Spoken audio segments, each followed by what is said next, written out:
Customer select பண்ணிக்கலாம். சரி, brand என்னன்னு கேட்கறாங்க. பிராண்ட் என்னன்னு கேட்கறாங்களா?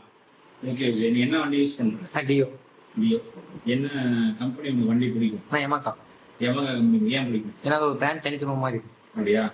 அதே மாதிரிதான் தனித்துவமான குவாலிட்டி கொடுக்கறதுனால உங்களுக்கு பிடிக்குது. ஆமா. அதே மாதிரி யூனிக்கான ஃபீச்சர்ஸ் கொடுக்கறதுனால உங்களுக்கு பிடிக்குது. அதுதானே, அதேதான் பிராண்ட் அப்படின்னா. அவங்களுடைய ப்ராடக்ட், அதாவது ஒரு கம்பெனியோ இல்ல ஒரு தனிநபரோ ஏதாவது ஒரு பொருளை உருவாக்குறாங்க அப்படின்னா, அந்த பொருளுக்கு ஒரு பிராண்ட் கிரியேட் பண்றாங்க அப்படின்னா, அந்த பொருளுக்கு யூனிக்னஸையும் குவாலிட்டியும் கொடுக்கறதுல அவங்க நிறைய ஒர்க் பண்ணுவாங்க, நிறைய இன்னோவேஷன் அதுல வந்து இன்ட்ரடியூஸ் பண்ணுவாங்க. பட் இதே வந்துட்டு நீ ஒரு லோக்கல் மார்க்கெட்ல ஏதோ ஒரு ப்ராடக்ட்டை வாங்குற அப்படின்னா, அந்த ப்ராடக்ட்டை அன்னைக்கு விற்கிறதுக்காக மட்டும்தான் அது வந்து பாத்தீங்கன்னா உருவாக்குவாங்க. மோஸ்ட்லி அப்படிதான் இருக்கும். பட் பிராண்டுக்காக நீங்க ஒர்க் பண்ற ஒரு கம்பெனில இருந்து ஒரு ஷர்ட்டோ இல்ல ஏதோ ஒன்று வாங்குற அப்படின்னா, பைக்கோ வாங்குற அப்படின்னா நல்ல ஒரு திருப்தி இருக்கும். நீ அதை யூஸ் பண்ணும்போது ஒரு திருப்தி இருக்கும். அதுதான் வந்து கான்செப்ட். இப்ப நம்ம பென்சில் வுட் எடுத்துக்கோங்க. இதுல ஈவன் இந்த பட்டன்ல இருந்து இந்த ஸ்ட்ராப் வரைக்கும் நம்ம எல்லாமே பார்த்து பண்ணுது.